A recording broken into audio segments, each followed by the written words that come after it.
سب سے پہلی بات یہ کہ اسلام کے اندر، مذہب اسلام کے اندر تقلید جائز نہیں ہے۔ آپ مجھے بتائیں، اگر تقلید جائز ہوتی، اگر کسی کی بات کو سن کر کے چپ چاپ مان لینا ہوتا تو ام یعقوب عبداللہ بن مسعود رضی اللہ تعالیٰ عنہ جیسے صحابی رسول اتنے بڑے عالم دین کے پاس دلیل طلب کرنے کے لیے نہیں آتی۔ نہ کسی صحابی کی تقلید جائز ہے، نہ کسی تابعی کی تقلید جائز ہے، نہ کسی محدث کی تقلید جائز ہے، نہ کسی امام کی تقلید جائز ہے۔ ارے جب صحابہ کرام کی تقلید جائز نہیں تو بڑے بڑے امام، بڑے بڑے فقہا تو بہت دور کی بات ہے۔ میرے بھائی اور دوستو، کہنے کا مقصد یہ ہے کہ اسلام کے اندر تحقیق ہے، اسلام کے اندر، ہمارے مذہب کے اندر دلیل ہے۔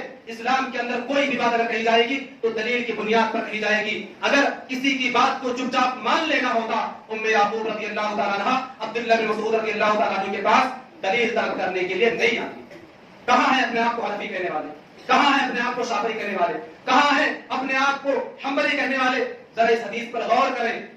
میرے بھائیوں اور دوستوں، ایک پتے کی بات میں کہوں، بہت ہی افسوس کے ساتھ مجھے کہنا پڑتا ہے، لوگ کس قدر افراط و تفریط کے شکار ہیں۔ ایک طرف مسلمانوں کا ایک طبقہ ایسا ہے جو رسول اکرم صلی اللہ علیہ وسلم کو عالم الغیب مانتا ہے۔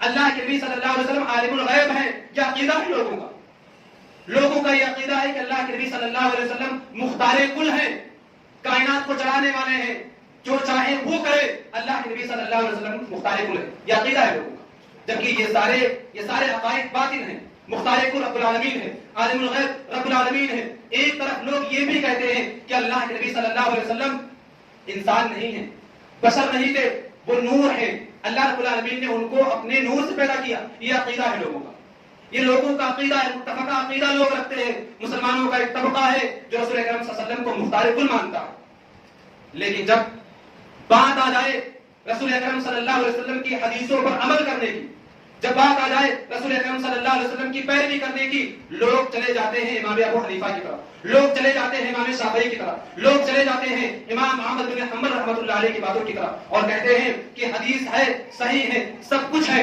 لیکن یہ حدیث ہمارے مسلک، ہمارے مذہب کے برخلاف ہے۔ مجھے بتاؤ، یہ تضاد والی بات نہیں ہے، یہ ٹکراؤ والی بات نہیں ہے۔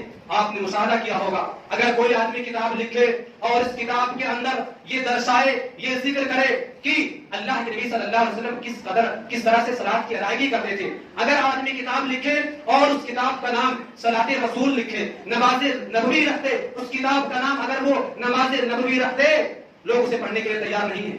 لیکن اگر وہیں پر اس کتاب کا نام یہ رکھتے نماز امام ابو حنیفہ، لوگ قرآن سے زیادہ اس کو پڑھیں گے۔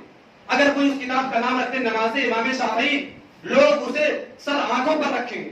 اگر کوئی یہ رکھتے نماز امام احمد بن حنبل، لوگ اسے اپنے آنکھوں پر بٹھا کر کے رکھتے ہیں، لوگ اس کتاب کو قرآن کریم سے زیادہ پڑھتے ہیں۔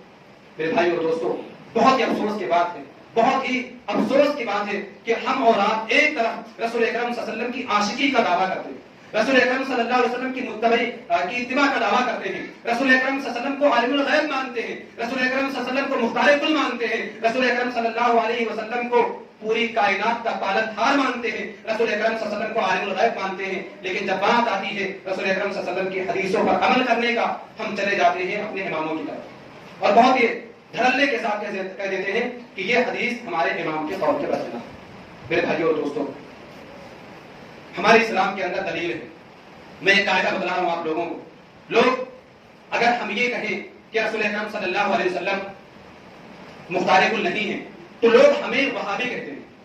اگر ہم یہ کہیں کہ رسول اکرم صلی اللہ علیہ وسلم عالم الغیب نہیں ہے، لوگ ہمیں گستاخ رسول کہتے ہیں۔ اور لیکن جب انہی پر حدیثوں پر عمل کرنے کی بات آ جاتی ہے، لوگ کسی اور طرف چلے جاتے ہیں۔